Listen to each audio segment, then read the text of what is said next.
capítulo 13 de Apocalipsis nos habla acerca del papado como una bestia que sube del mar, que se levanta como un poder arraigado en todas las naciones del planeta. Aunque no es la única bestia o nación mencionada en esta historia, donde también se nos habla de una segunda bestia, la bestia que sube de la tierra, una nación o un poder político que surge a la par del papado, el cual, lejos de buscar reemplazarlo, se une a él y se convierte en una poderosa herramienta a servicio de las fuerzas papales. ¿De quién estará hablando la Biblia? Hola, bienvenidos al cuarto capítulo de nuestro estudio bíblico de la cadena profética de Dios. En este capítulo vamos a descubrir la identidad de aquella nación que dará el gran paso de devolver al papado la espada que perdiera con la llegada al mundo de la democracia moderna, sanando así su herida mortal, y marcando el principio de los eventos que culminarán con el fin de la era del hombre, eventos que la humanidad está próxima a experimentar, y los cuales serán causa de extrema angustia cual no la ha habido nunca antes desde el principio del mundo, según relata la profecía. Es por eso que he querido llamar a este capítulo El Cordero y Dragón, dado que estas son las dos principales características de esta bestia o poder político según el relato profético. En nuestro capítulo anterior, al leer los 10 primeros versículos del capítulo 13 del libro de Apocalipsis, nos hemos encontrado con la primera bestia, la bestia que sube del mar, la cual hemos podido determinar que es otro de los nombres con los cuales la Biblia llama al papado.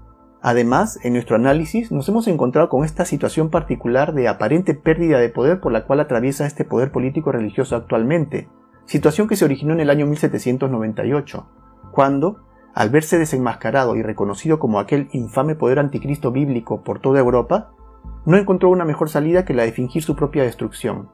Y tal como lo describe el versículo 10, así como mató a espada fue muerto. Entonces tenemos una fecha, 1798, cuando ocurre la herida mortal, y punto de partida de esta etapa profética. Y es ahora cuando la historia se pone más interesante, cuando surge esta otra bestia, esta vez no en reemplazo de la primera, sino para ayudarla. Apocalipsis capítulo 13 versículo 11 dice: «Después vi otra bestia que subía de la tierra». Ahora, si como sabemos en lenguaje profético una bestia en todos los casos representa a una nación o imperio, ¿o no? ¿Es el león una nación? ¿Es el oso una nación? ¿Son el leopardo, la bestia espantosa, el carnero, el macho cabrío naciones? Absolutamente.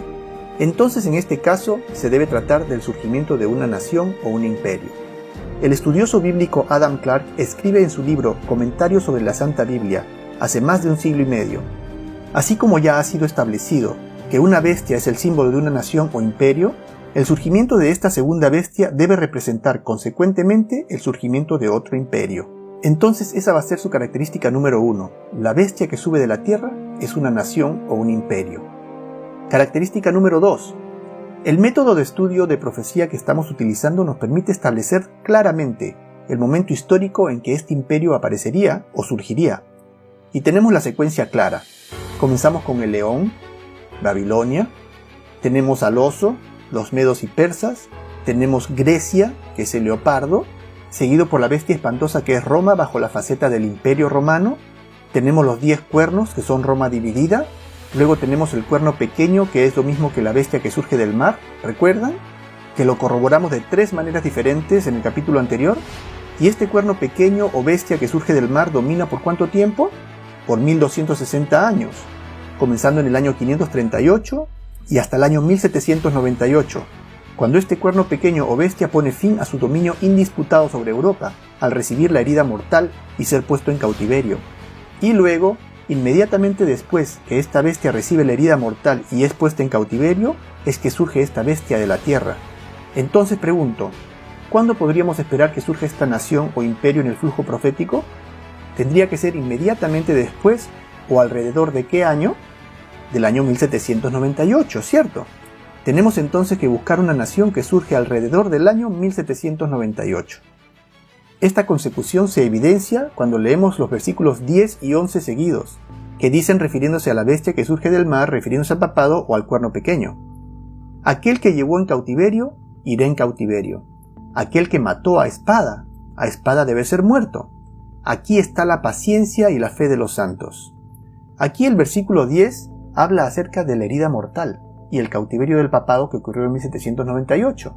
Y el versículo inmediato, el 11, habla de la segunda bestia que surge de la tierra. Notemos lo que dice, después ¿qué es lo que después indica? Esto pasa y después esto sigue. Después vi otra bestia que subía de la tierra, y tenía 2 cuernos semejantes a los de un cordero, pero hablaba como dragón.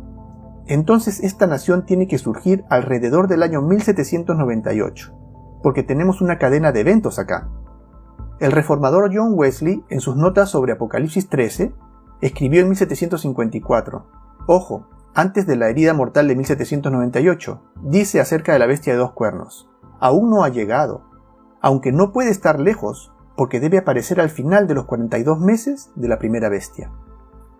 Como podemos ver, los reformadores tenían claramente identificado a Roma como el poder anticristo, y lo tenían vigilado, y decían, esta otra bestia no puede estar muy lejos. La hipótesis que voy a plantear es que esta segunda bestia es los Estados Unidos de América. Démosle un vistazo al surgimiento de los Estados Unidos para ver si encaja. La Declaración de Independencia de los Estados Unidos ocurrió en el año 1776. La independencia fue reconocida por las naciones en el año 1783. En 1787 se creó la Constitución de los Estados Unidos. En 1791 se añadió la Declaración de los Derechos Humanos. Y en 1798, el mismo año en que Roma recibió la herida mortal, Francia, la nación más poderosa de Europa en ese tiempo, reconoció la independencia de los Estados Unidos. Entonces, la misma nación que le dio al papado la herida mortal, en el mismo año, reconoce la independencia de los Estados Unidos. Interesante. Hablemos sobre la tercera característica. La Tierra debe representar un área de planeta escasamente poblada, porque si, como sabemos, en lenguaje profético el mar representa pueblos, muchedumbres, naciones y lenguas, ¿recuerdan? ¿Qué puede representar la Tierra? Un lugar donde no hay pueblos, muchedumbres, naciones y lenguas. Y vi otra bestia. Ya sabemos que se refiere a una nación o poder político, surgiendo de una región del planeta donde no hay pueblos, muchedumbres, naciones y lenguas. Entonces esta nación surge en un área del planeta relativamente despoblada, que no puede ser Europa y no puede ser tampoco Asia, porque según leímos en Daniel capítulo 7, las 4 bestias surgieron ¿de dónde? Surgieron del mar, es decir, de regiones del planeta densamente pobladas de numerosos pueblos, muchedumbres, naciones y lenguas, estando 2 de ellas situadas en Asia, las cuales son Babilonia y Medo-Persia, y 2 en Europa, las cuales son Grecia y Roma. Y podemos ver que no hay vientos o conflicto involucrados en el surgimiento de esta nación, como fue el caso de las bestias anteriores, donde el oso conquista o devora al león, el leopardo conquista al oso, y cada bestia surge tras haber conquistado a la anterior, sino que en este caso esta bestia simplemente surge, pacíficamente.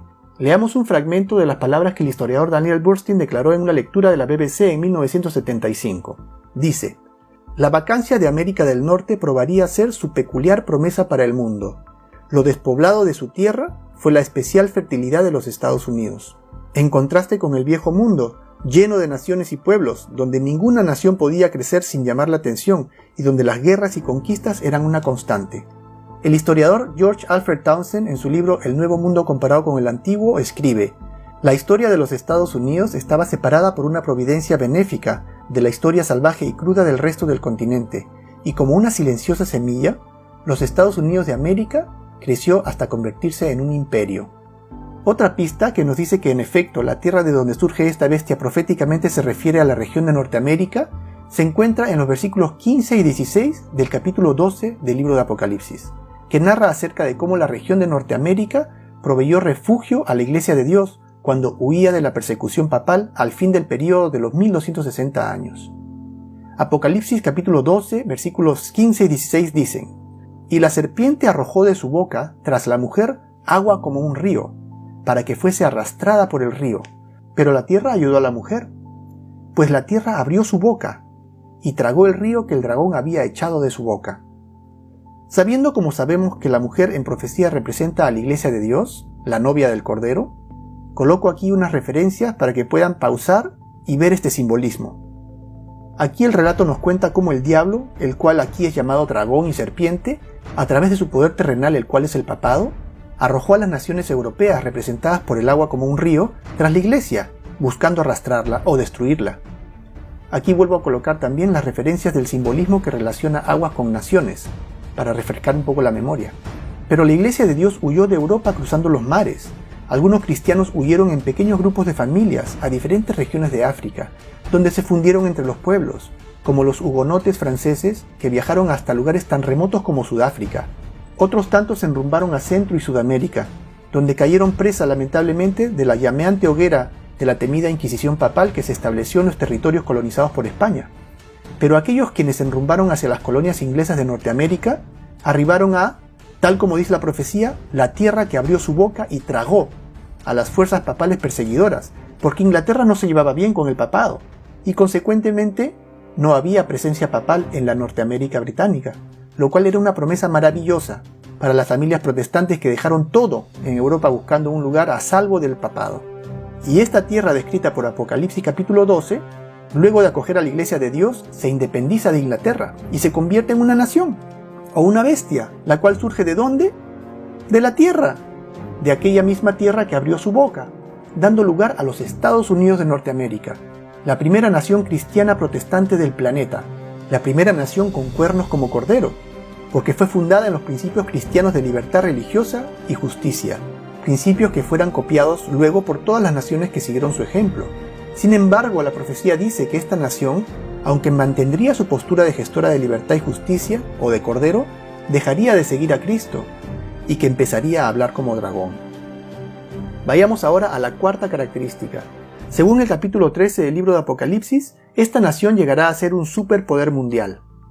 Llegará a ser un superpoder económico, porque en el versículo número 17 nos dice que esta nación tendrá la capacidad de controlar las actividades de compra y venta a escala global.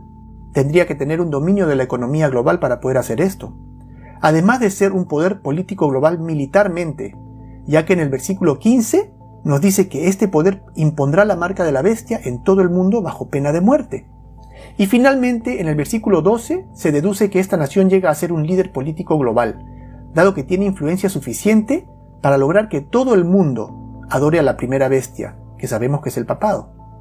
Entonces la pregunta sería, ¿qué nación surge en el mismo tiempo histórico de la herida mortal del papado, en una región del planeta que no puede ser Asia ni Europa, además de ser una región relativamente despoblada, la cual resulta ser la misma región que en su momento fue el refugio de la Iglesia de Dios, la cual, como vimos, no podría haber sido ni Centro ni Sudamérica por la fuerte presencia papal que se estableció en esas regiones? Y además esta nación llega a convertirse en un superpoder global, política, militar y económicamente.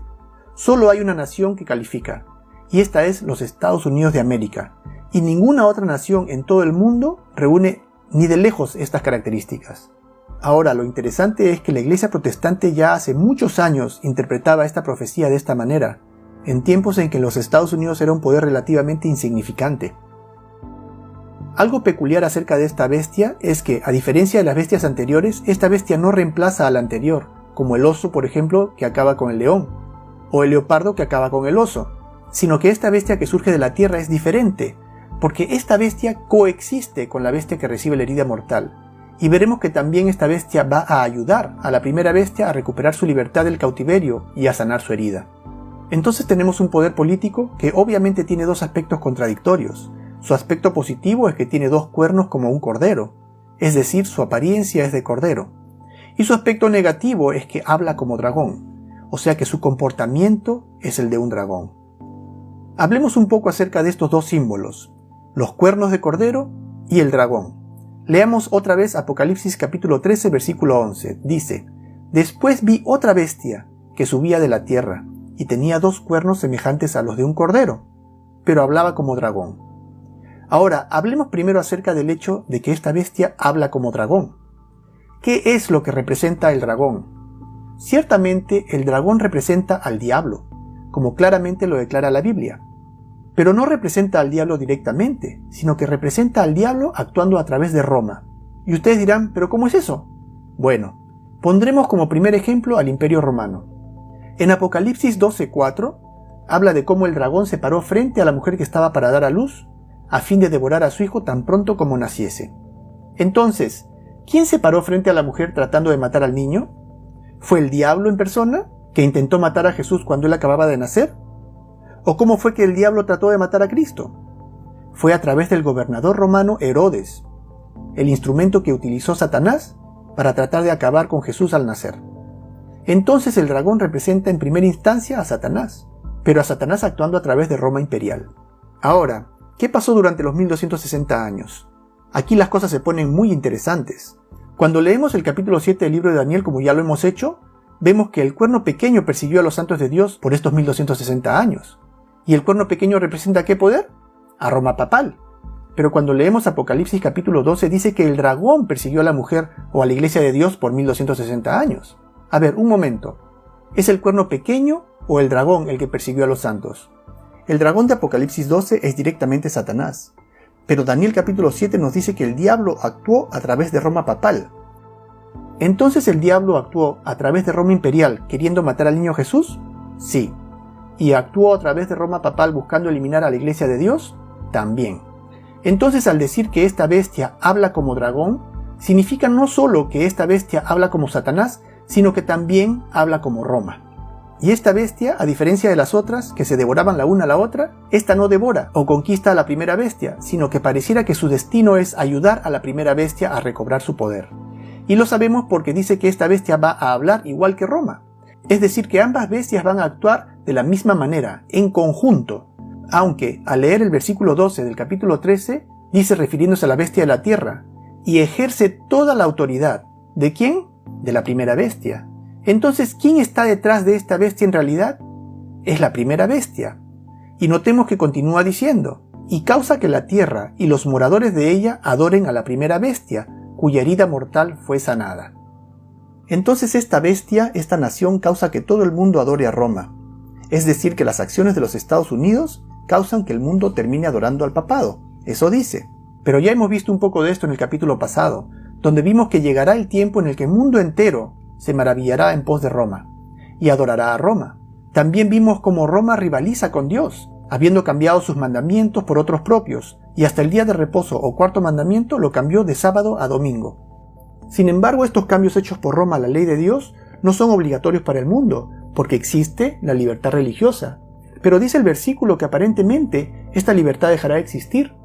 Eso, o tal vez el papado encontrará una manera muy astuta de hacer que estos cambios no se vean como leyes religiosas ni contrarios a la ley de Dios, porque existe una palabra que define el trabajo del diablo. Lo que vimos en el capítulo anterior, ¿recuerdan? ¿Cuál es esta palabra? Se llama engaño. Y es muy importante que tomemos en cuenta este aspecto. También hace grandes señales, de tal manera que aún hace descender fuego del cielo a la tierra delante de los hombres, el fuego más mortífero que el ser humano haya conocido, el cual los Estados Unidos hizo descender del cielo el 6 y 9 de agosto de 1945 sobre las ciudades japonesas de Hiroshima y Nagasaki durante la Segunda Guerra Mundial, maravillando al mundo entero. ¿Recuerdan? Y engaña a los moradores de la tierra.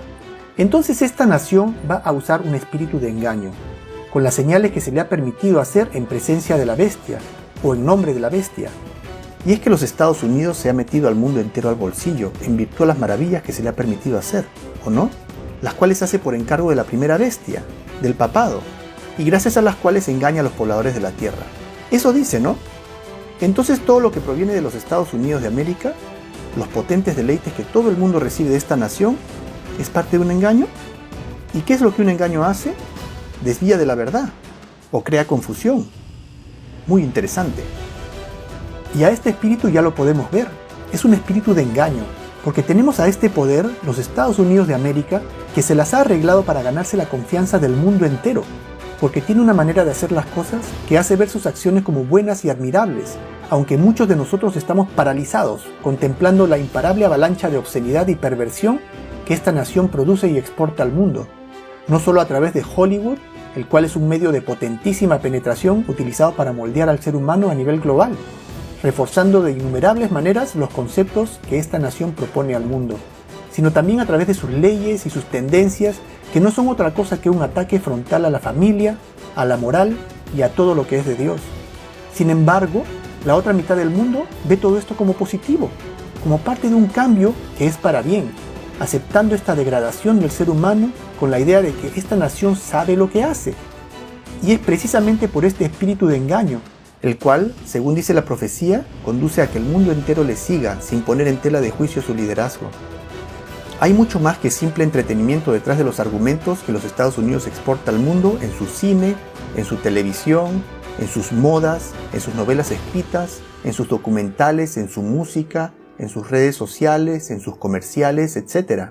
y poco a poco, este potente instrumento del entretenimiento ha logrado escalar desde las pantallas de cine de donde nació, pasando por haberse logrado un lugar especial dentro de nuestros hogares y posteriormente dentro de nuestro espacio personal, hasta haberse convertido en literalmente el compañero indispensable del ser humano, todo un fenómeno social. Pero su viaje aún no ha terminado, porque su destino está en nuestras mentes, y es allí donde irá. Y así como todo lo que proviene de los Estados Unidos lo hemos aceptado sin dudar, de seguro también aceptaremos este siguiente paso, la integración de la computadora con la mente, lo que en inglés se llama Brain-Computer Interface, o interfase cerebro-computadora. ¿Lo dudan? No se preocupen, ya lo podrán ver, y de seguro usar. Y así prácticamente todos llenamos nuestro bagaje cultural en base a lo que vemos en sus películas, documentales, noticias, etc. Y así somos engañados, porque de una manera muy cuidadosa, las agendas son presentadas al mundo con años y hasta décadas de anticipación. La agenda gay, por ejemplo, ¿desde cuándo la hemos visto? Desde hace mucho tiempo, ¿cierto? De tal manera que para el presidente Barack Obama no fue para nada difícil encontrar una gran acogida a su propuesta del matrimonio gay, no solo en los Estados Unidos, sino en todo el mundo. Y lo mismo podríamos decir de muchos otros fenómenos sociales, cuya aceptación global es debida al acondicionamiento que los Estados Unidos de América logra a través de estas formidables herramientas subliminales. ¿Pero por qué querría el papado destruir, confundir y degradar a la sociedad global? ¿Qué beneficio podría alcanzar con esto? La profecía dice que los Estados Unidos y el papado trabajan en conjunto, y que esta confusión que los Estados Unidos causa al mundo terminará causando que el mundo entero se vuelque en adoración al papado. ¿Cómo así? Sigamos nuestro estudio, y más adelante descubriremos las respuestas a estas preguntas. Entonces los Estados Unidos engaña a los moradores de la Tierra con las señales que se le ha permitido hacer en presencia de la bestia, mandando a los moradores de la Tierra que le hagan imagen a la bestia que tiene la herida de espada y vivió. Una imagen es algo que se ve como el original, ¿no es así? Si yo me miro al espejo, ¿qué es lo que veo? Veo una imagen, algo que se ve como yo. Entonces los Estados Unidos convence a sus legisladores que lo conviertan en una imagen de la bestia que tenía la herida mortal, de Roma. ¿Y cómo era Roma? Roma era un poder político religioso que utilizó la fuerza para imponer sus falsas doctrinas, ¿no es así? Ahora, ¿qué sería si la segunda bestia se convierte también en un poder que fuerza su doctrina a todo el mundo? Doctrina que no es propia, sino de la primera bestia, de Roma. ¿No es eso lo que dice el versículo? Y tenía poder para dar vida a la imagen de la bestia, para que la imagen de la bestia hablara y causara que todos los que no adoraran a la imagen de la bestia fueran asesinados. Entonces, ¿creen ustedes que los Estados Unidos de América tienen el poder para destruir a cualquier persona o país que no quiera alinearse a sus dictados? ¿Sí o no? Yo creo que sí. No solamente tiene el poder de hacerlo, sino que ya estamos acostumbrados a verlo. Tan solo dando un vistazo al Medio Oriente, como uno tras otro los países son completamente obliterados y literalmente reducidos a escombros por los Estados Unidos. Y con buenas razones, ¿cierto? Bueno. El hecho es que, sean buenas razones o no, sean razones verdaderas o no, el mundo vive expectando el despliegue del poder bélico de los Estados Unidos y aceptando su agresión, pero no solamente en virtud de las razones presentadas, sino porque también somos condicionados a hacerlo a través de las herramientas subliminales con las que este poder cuenta, las cuales nos son introducidas a nivel subconsciente. ¿Cuántas películas de cine hemos visto donde el enemigo es identificado con el Medio Oriente? ¿Coincidencia? Y no solamente en el aspecto bélico es que el mundo entero es empujado a aceptar las decisiones y doctrinas que esta nación produce, sino en virtualmente todo ámbito de la sociedad, al punto que el mundo entero vive su propio sueño americano fuera de América. ¿Es así o no? Y esta es la verdadera globalización, una liderada por los Estados Unidos de América, quien nos moldea prácticamente desde el principio de nuestras vidas, cambiando nuestra mentalidad. De manera que no es sorprendente que luego este mismo mundo que vive anhelando el estilo de vida que los Estados Unidos propone, acoja con brazos abiertos toda nueva norma que esta nación produzca. Entonces una bestia se comienza a parecer a la otra, comienza a constituirse en imagen de la otra. ¿No es interesante que hasta en la arquitectura una es imagen de la otra? ¿Cómo el Papa cambiará el mundo? Esquire Magazine. ¿Él realmente lo hará? Este fue el Papa más carismático de todos los tiempos, y el presidente estadounidense Ronald Reagan fue el primero que empezó firmando un tratado que contradecía la Constitución de los Estados Unidos de separación de Iglesia y Estado. Harry Truman hizo el intento previamente, pero en 1952 retrocedió rápidamente cuando los protestantes estadounidenses estallaron en furia contra su plan de extender el reconocimiento diplomático al Vaticano. Interesante como una noticia como esta, que nos muestra el rechazo del protestantismo norteamericano frente al intento del presidente Truman de borrar la línea divisoria entre Estado e Iglesia, bajo una óptica desinformada podría simplemente mostrarnos a un grupo de desadaptados protestando sin ninguna razón de peso. Sin embargo, bajo la óptica bíblica, nos muestra cómo gente con conocimiento de la importancia que decisiones como esta conllevan, rechaza enérgicamente el intento del presidente Truman o del gobierno norteamericano, del Estado norteamericano, de acercarse al papado. Con justa razón, ¿o no? Pero Ronald Reagan, no hay problema. Él lo hizo. Santa Alianza, dice la noticia. Solo el presidente Reagan y el Papa Juan Pablo II estuvieron presentes en la biblioteca del Vaticano ese día. Uno de sus primeros objetivos como presidente, dijo Reagan, era reconocer al Vaticano como Estado y convertirlo en un aliado. Interesante. Leamos Apocalipsis capítulo 13, versículo 16, hablando acerca de la segunda bestia. Dice, «Y hacía que a todos, pequeños y grandes, ricos y pobres, libres y esclavos, se les pusiese una marca en la mano derecha o en la frente». ¿De quién es esta marca? Es la marca de la bestia. ¿Estamos comprendiendo lo que dice esta profecía? ¿Cuál es el destino de esta segunda bestia que surge de la tierra? Todo lo que hace está en relación a restaurar la libertad y restaurar la espada de la primera bestia. Revisemos. Primero, habla como dragón, Roma. Segundo, ejerce toda la autoridad de la primera bestia. Todo lo que hace es complacer a la primera bestia. Hace a todos adorar a la primera bestia. Se convierte en una imagen de la primera bestia e impone la marca de la primera bestia. Entonces el destino de esta nación es ser el instrumento de Roma para recuperar la espada y recuperarse de la herida mortal que recibiera en 1798. ¿Está claro hasta aquí? Esto es bíblico, no estamos especulando aquí. Ahora vamos a hablar de los dos cuernos como cordero de los cuales habla el versículo. Vayamos a nuestras Biblias a Daniel capítulo 8, versículo 3, donde vamos a encontrar el más cercano paralelo a este escenario. Daniel 8:3 dice, «Alcé los ojos y miré, y he aquí un carnero que estaba delante del río, y tenía 2 cuernos». Entonces aquí tenemos también una bestia con 2 cuernos. Y aunque los 2 cuernos eran altos, uno era más alto que el otro, y el más alto creció después. A este carnero ya lo hemos conocido en el capítulo 1 de este estudio bíblico. ¿A quién representa este carnero que tiene 2 cuernos? ¿Recuerdan? Bueno, en realidad no tenemos ni que recordar ni que adivinar, porque yendo al mismo capítulo 8, versículo 20, nos dice lo que este carnero de 2 cuernos representa. Dice, «En cuanto al carnero que viste, que tenía 2 cuernos, estos son los reyes de Media y de Persia». Como ya nosotros hemos visto, reyes y reinos son usados indistintamente en profecía. Entonces podemos decir que este carnero era la nación de Medo-Persia, una nación en la cual coexistían los reinos de Media y de Persia. Ahora yo pregunto, ¿será que la bestia de Apocalipsis también es una nación compuesta de 2 reinos? ¿Sí? Pero algo muy interesante acerca de estos 2 cuernos es que estos 2 cuernos en la cabeza de la bestia de Apocalipsis 13:11 son 2 cuernos como de cordero. En el libro de Apocalipsis el cordero es invariablemente símbolo de Jesucristo. Es usado 29 veces y todas las veces se refiere a Cristo. Entonces estos 2 cuernos deben ser 2 reinos que Jesús, el Cordero, reconoció que coexisten en una nación. Vayamos a Mateo capítulo 22, de 19 a 21. Aquí es cuando le preguntan a Jesús acerca de si está bien pagar tributo al César. Y Jesús le responde, «Mostradme la moneda del tributo». Y ellos le presentaron un denario.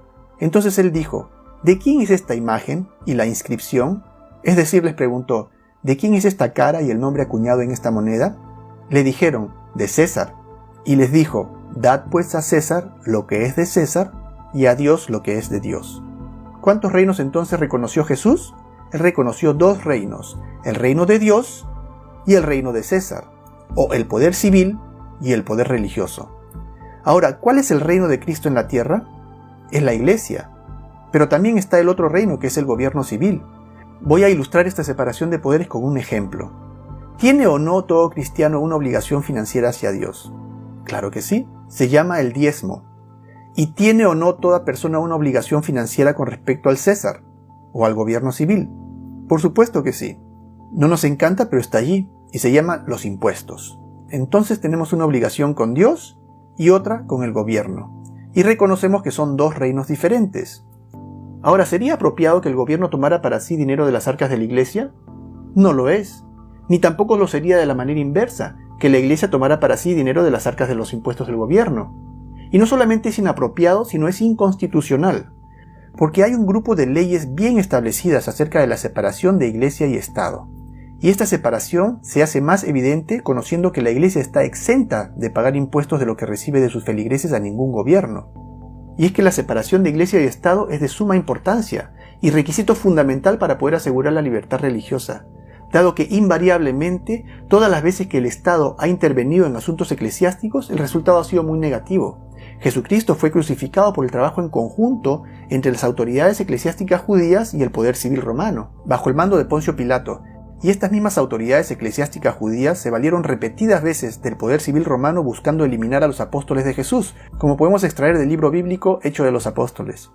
Del mismo modo, la cruenta persecución que sufriera la Iglesia de Dios durante el período de 1260 años de dominación papal, también llamado muy elocuentemente el período del oscurantismo, porque fue un período o un tiempo muy oscuro de crueldad sin paralelo por el cual tuvo que atravesar Europa, fue causado por la unión del poder civil de los estados europeos bajo las órdenes del papado, y aunque parezca insólito, de una manera similar pero inversa, también esta unión entre Estado e Iglesia probó ser infructuosa en el período colonial de Norteamérica, el cual oficialmente empezó el año 1620 con el arribo de los peregrinos protestantes a las tierras norteamericanas, quienes dejaron Europa buscando libertad religiosa, pero una vez que la consiguieron, se la negaron a todos aquellos que no estuvieran de acuerdo con ellos, a cualquiera que no perteneciera a su iglesia puritana, donde todo aquel que no asistiera a la iglesia en domingo, puesto que ellos, aunque protestantes, aún mantenían el domingo católico como día para ir a la iglesia, podía ser multado, echado en la cárcel, y al menos en 3 de las colonias hasta se enfrentaría a un decreto de pena de muerte. En Norteamérica colonial, nadie podía ostentar un puesto de trabajo en el gobierno si no pertenecía a la iglesia establecida, y solamente los ministros de la iglesia establecida recibían salario que era suministrado por el gobierno, y cualquier persona que quisiera predicar y no estaba empadronado a la iglesia establecida no recibía remuneración.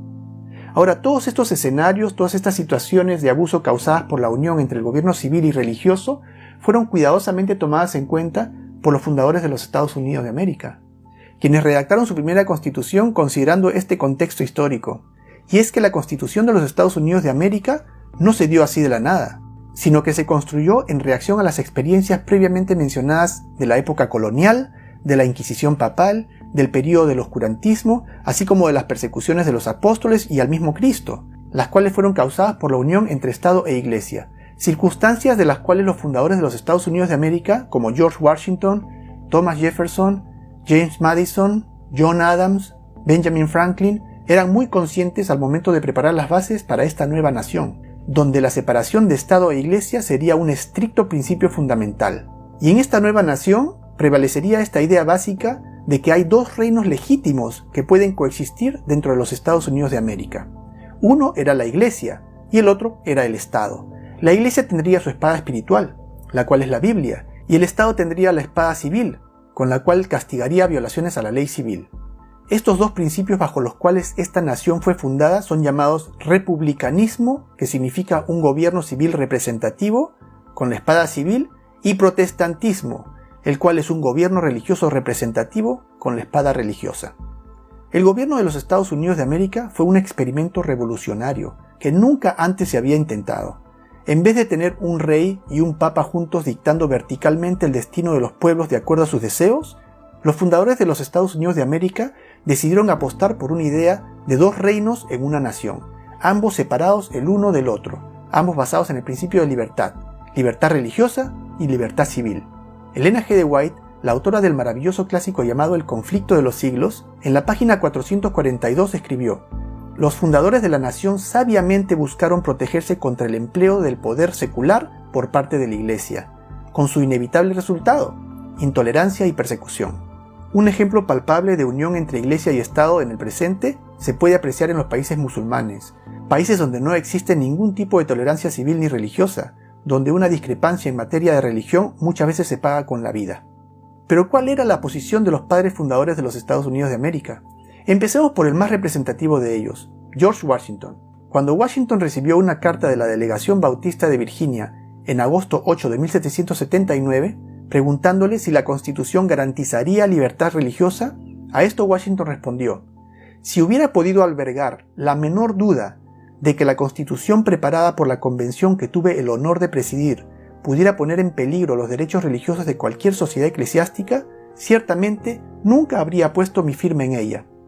Continúa diciendo: y si ahora pudiera concebir que el gobierno federal podría ser administrado de tal manera que haga insegura la libertad de conciencia, le ruego que se convenza de que nadie sería más dedicado que yo para establecer barreras efectivas contra los horrores de la tiranía espiritual y todas las especies de persecución religiosa, porque es mi manera de pensar que cualquier hombre, conduciéndose como un buen ciudadano y siendo responsable solamente ante Dios de sus opiniones religiosas, debe ser protegido al adorar a la deidad de acuerdo a los dictados de su propia conciencia. Thomas Jefferson escribió: Dios Todopoderoso ha creado la mente libre. Todos los intentos de influirla mediante castigos o cargas son una desviación del plan del santo autor de nuestra religión. Ningún hombre debe ser obligado a frecuentar o apoyar ningún credo o ministerio religioso, ni sufrir por sus opiniones o creencias religiosas. Pero todo hombre debe ser libre de profesar y mantener sus opiniones en materia de religión. No conozco sino un código de moralidad para los hombres, ya sea que actúen solos o colectivamente. ¿Creían George Washington y Thomas Jefferson en la separación entre Estado e Iglesia? Sus palabras dicen que sí. Thomas Jefferson también escribió lo siguiente, aunque en un tono práctico y hasta humorístico, nos muestra su clara posición acerca del asunto. Dice: los poderes legítimos del gobierno se extienden para castigar tales actos como los perjudiciales para otros. ¿Tiene el Estado derecho a castigar al que roba? ¿O a quien mata? ¿O a quien difama a alguien? Claro que sí.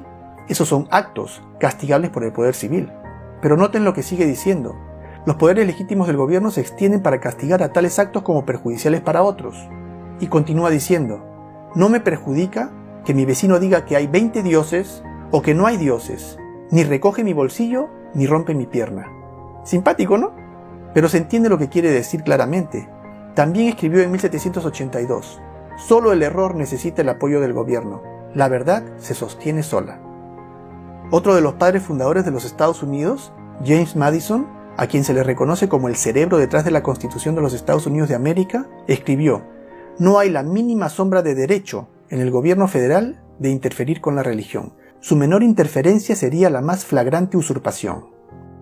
Palabras como las declaradas por Washington, Jefferson, Madison respecto a la separación entre Iglesia y Estado también fueron pronunciadas profusamente por todos los otros padres fundadores de los Estados Unidos de América, como Benjamin Franklin, John Adams, etc., para quienes el tema era de crítica importancia, y fue así como nada menos que la primera enmienda de la Constitución de los Estados Unidos de América está dedicada a este asunto.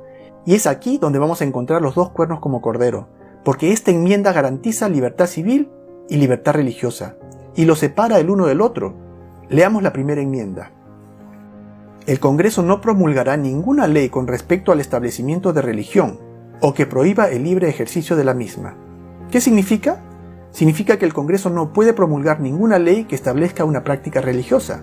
Y también dice que no puede hacer ninguna ley que prohíba practicar cualquier religión libremente. Y alguno dirá: ¿y cuál es la diferencia? En la Biblia encontramos dos historias, dos ejemplos que nos ilustran muy bien la implicancia de estas dos primeras cláusulas. El primero lo encontramos en la historia del capítulo 3 del libro de Daniel, cuando el rey Nabucodonosor estableció por ley una observancia religiosa, es decir, el poder civil estableciendo una observancia religiosa. ¿Y cuál fue el resultado? Persecución. Y en Daniel 6 también tenemos una historia que nos ilustra la segunda cláusula, la que habla del libre ejercicio. En este capítulo 6, el rey Darío no está estableciendo una observancia religiosa, sino que está prohibiendo el libre ejercicio de la religión. Y al hacerlo, ¿cuál es el resultado? Invariablemente persecución. Entonces Daniel 3 y Daniel 6 ilustran las dos primeras cláusulas de la primera enmienda. Y estas dos primeras cláusulas de la primera enmienda garantizan libertad religiosa. Yo recomendaría mucho que lean el capítulo 3 y el capítulo 6 del libro de Daniel para que se familiaricen bien con estas historias y comprendan la situación. Y la tercera cláusula de esta enmienda garantiza libertad civil. Y aquí están los dos cuernos del cordero: libertad religiosa y libertad civil. Leamos lo que dice la segunda parte de la primera enmienda. Dice: El Congreso tampoco promulgará ley alguna que suprima la libertad de expresión o de prensa. ¿Son estos derechos civiles? Claro que sí. ¿O el derecho de las personas a reunirse pacíficamente? ¿Es este un derecho civil? Por supuesto. Y solicitar al gobierno una reparación de agravios, lo cual también es un derecho civil. Es decir, que las dos primeras cláusulas de la enmienda promulgan libertad religiosa y las tres últimas, libertad civil. ¿Y por qué nos hemos detenido a analizar y a establecer con claridad la naturaleza de estos cuernos de cordero? Porque estos cuernos de cordero son la verdadera herida mortal que sufrió el papado, ya que todas las naciones que buscaron su independencia siguiendo el ejemplo de los Estados Unidos también copiaron estas bases de separación entre Estado e Iglesia que amputarían las garras de la primera bestia.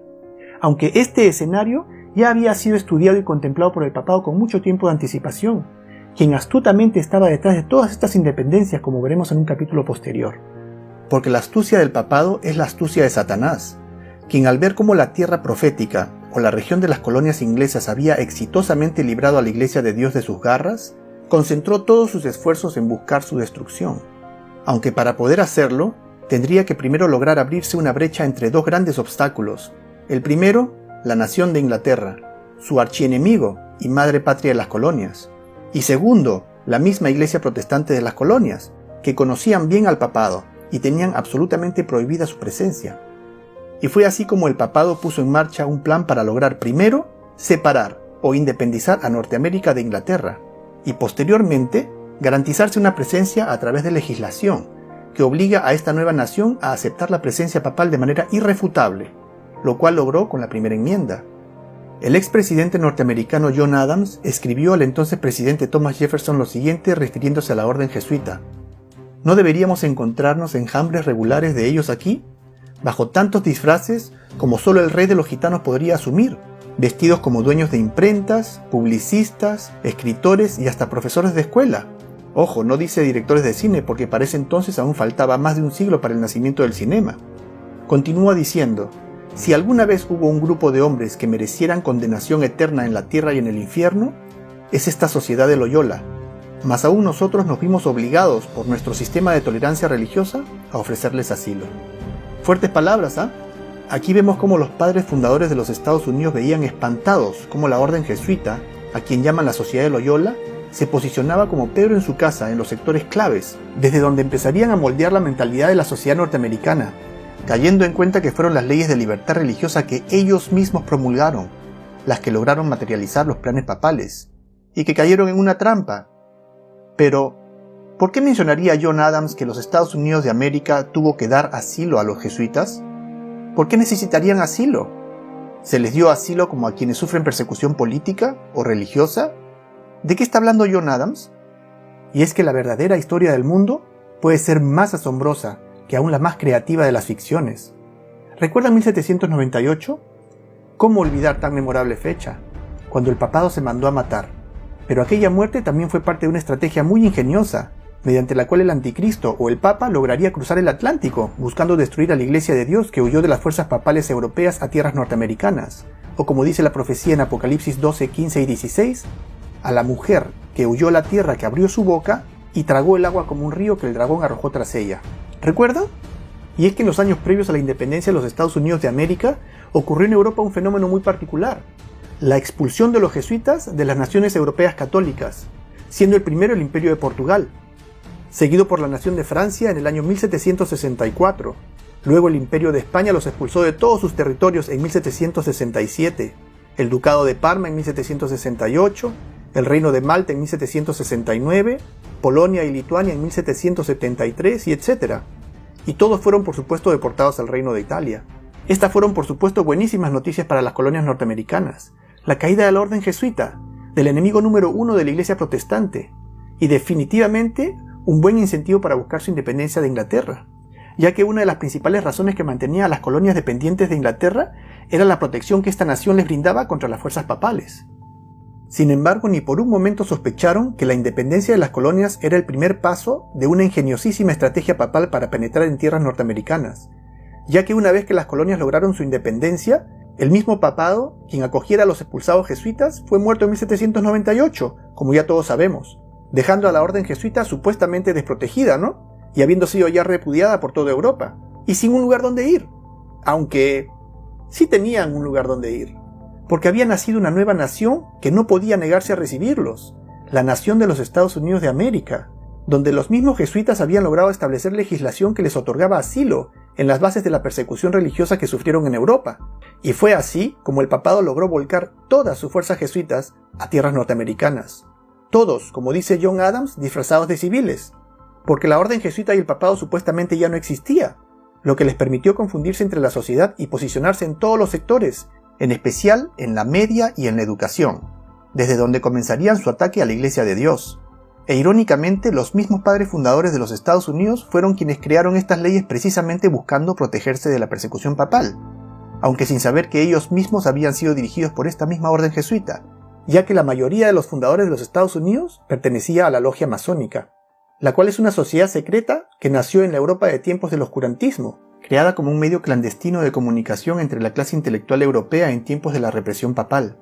Sin embargo, esta logia fue posteriormente infiltrada y convertida en el brazo laico de la orden jesuita hasta el día de hoy.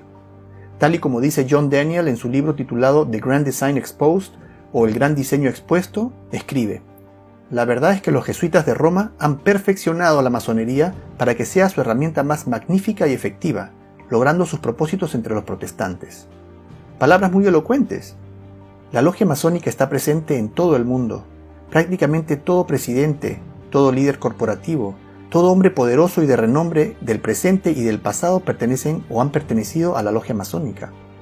Artistas, petroleros, líderes religiosos, científicos, directores de cine, astronautas, aquellos cuyos roles fueron de tiranos, así como aquellos quienes se les opusieron, aun aquellos que ante el mundo son enemigos irreconciliables. Detrás de cámaras son miembros de la misma sociedad secreta, y todos ellos súbditos de Roma, aunque la gran mayoría de ellos ni lo sepan. Fascinante. Y sería desde esta misma nación desde donde el papado invitaría al mundo a una nueva era de libertad.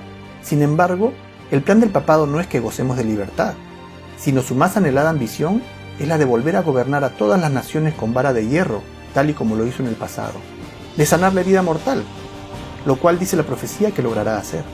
Y es precisamente aquí donde entra el engaño de los Estados Unidos, cuyo trabajo de seducción lleva al mundo en un tren de libertinaje que pareciera que no encontrará límites, donde toda desviación es presentada, justificada y glorificada, explotando todo argumento que justifica el pecado, donde se glorifica al que asesina, al que roba, al que miente, al adúltero, confundiendo todo orden, derogando toda regla, destruyendo todo principio moral, justificando todo engaño, además de promover una exagerada lascivia y vanidad, un consumismo irresponsable y destructivo, y una competencia despiadada y egoísta que nos esclaviza a un materialismo descontrolado, cuyos efectos ya son bastante notorios en la salud del planeta.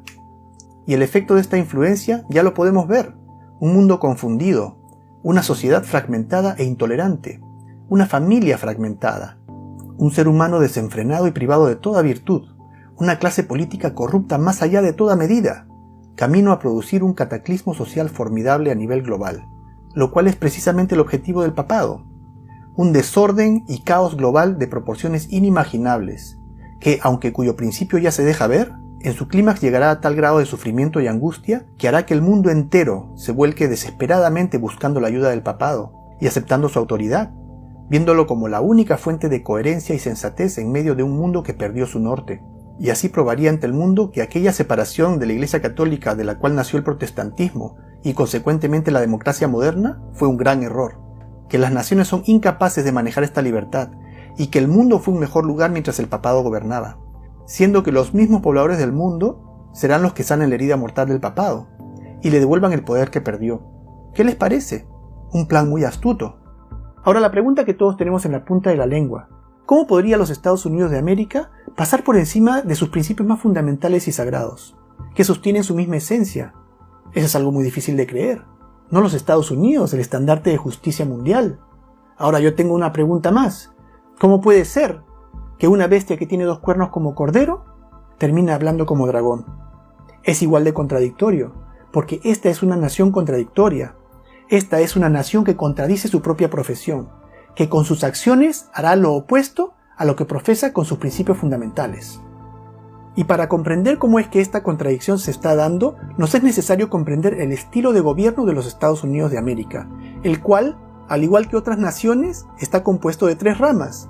La rama legislativa, la cual escribe y aprueba leyes, la rama ejecutiva, compuesta por el presidente y todos aquellos individuos que trabajan con él, cuya función es hacer cumplir las leyes que el Congreso ha escrito, y la rama judicial, principalmente la Corte Suprema, la cual interpreta las leyes para determinar si son o no constitucionales. Ahora, si yo preguntase cuál es la más poderosa de estas 3 ramas del gobierno, ¿qué me responderían? Imagino que algunos de nosotros diríamos que el Congreso, dado que es quien elabora las leyes, aunque tal vez sería más apropiado decir que el Poder Ejecutivo es el más poderoso, dado que es quien tiene el poder de hacer que la ley se cumpla. Sin embargo, la realidad es que la rama más poderosa del gobierno es el Poder Judicial, primariamente la Corte Suprema. La Corte Suprema de los Estados Unidos actualmente está compuesta de 9 jueces, y aunque irónico, lo cierto es que a pesar de que a los Estados Unidos de América se le conoce por ser una nación protestante, su organismo más poderoso está compuesto por 3 jueces judíos y 6 jueces católicos, ni siquiera un juez protestante en la Corte Suprema. Pregunto yo, en esta situación de vasta mayoría católica en la Corte Suprema, ¿hacia dónde podríamos esperar que se incline la balanza? ¿Y hasta qué punto la Corte Suprema de Justicia puede interpretar las leyes emitidas por el Congreso sin correr el riesgo de cambiarlas? Ahora, ¿por qué podemos decir que la Corte Suprema es el ente más poderoso de los Estados Unidos de América? Veamos 2 ejemplos. Recordemos las elecciones presidenciales del 2000, Al Gore versus George W. Bush. ¿Recuerdan? Las balotas perforadas de Florida, cuando miraban a las balotas a trasluz para ver las perforaciones, buscando si el voto era para Al Gore o si era para George Bush, y por semanas no se supo quién había ganado las elecciones, e iban de un abogado al otro, de una corte a la otra, hasta que finalmente llegó a las manos de la Corte Suprema, quien se pronunció diciendo George Bush ganó las elecciones en la Florida, es decir, que la Corte Suprema eligió al presidente de los Estados Unidos de América, no por mayoría de votos, sino por su propio criterio, algo nunca antes visto, y el país entero acató la decisión. Ningún medio de comunicación objetó este procedimiento. Extraño, ¿no? Extraño y a la vez revelador. Ya hablaremos de esto también. Hablemos de otro ejemplo que también es muy ilustrativo de esta contradicción en la cual está cayendo esta nación. En junio 26 del 2015, la Corte Suprema de los Estados Unidos de América dictaminó que el matrimonio homosexual sería legal en todos los Estados Unidos. ¿Quién puede disputar esto? ¿Quién puede cuestionar esa decisión de la Corte Suprema? ¿A qué corte se puede apelar? No se puede apelar a ninguna corte. Y esta decisión tiene, la verdad, grandes ramificaciones. Vemos al Estado modificando una institución creada por Dios, y todos los ciudadanos de esta nación estamos obligados a acatar esta ley. Una ley que atenta contra los principios cristianos. Pero, ¿y qué pasa si alguien se opone a ser parte de esta ley y decide poner sus principios cristianos primero? En el estado de Oregon, Melissa y Aaron Klein se vieron obligados a cerrar su panadería en un suburbio de Portland, Sweet Cakes by Melissa, después de recibir una multa de $135,000 por negarse a hacer un pastel de bodas en el año 2013 para una pareja de lesbianas, a pesar de haber apelado a la primera enmienda. ¿Qué les parece?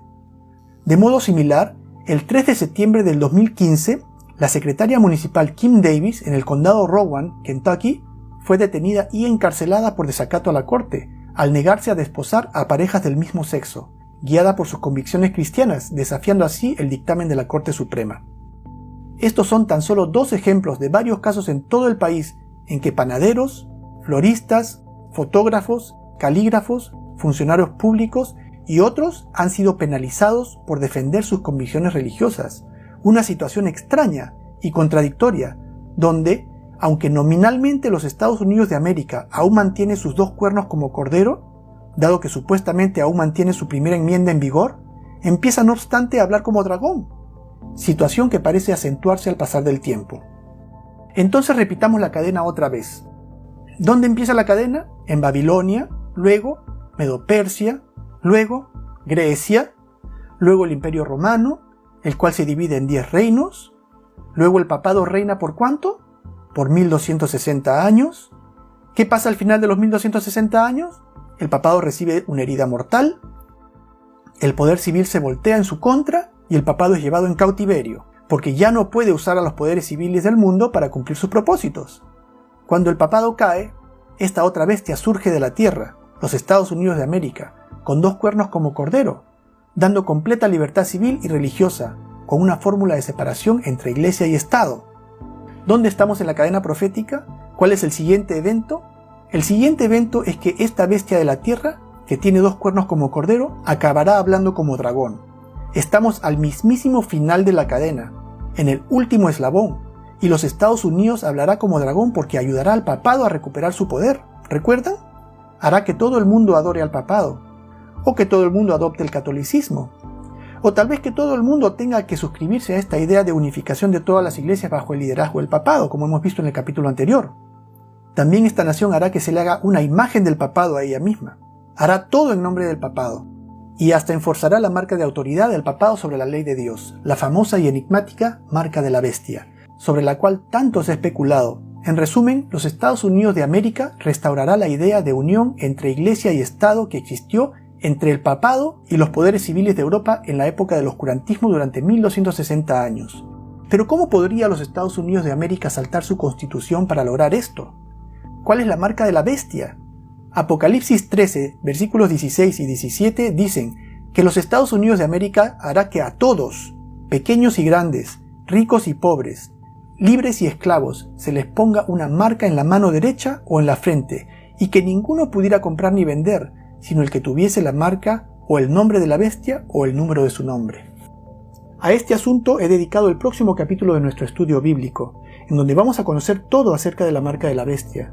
También vamos a conocer cuál es la fórmula que tiene el diablo para lograr imponer esta marca a nivel mundial, sin que la gente tenga ni la menor idea de lo que se trata realmente.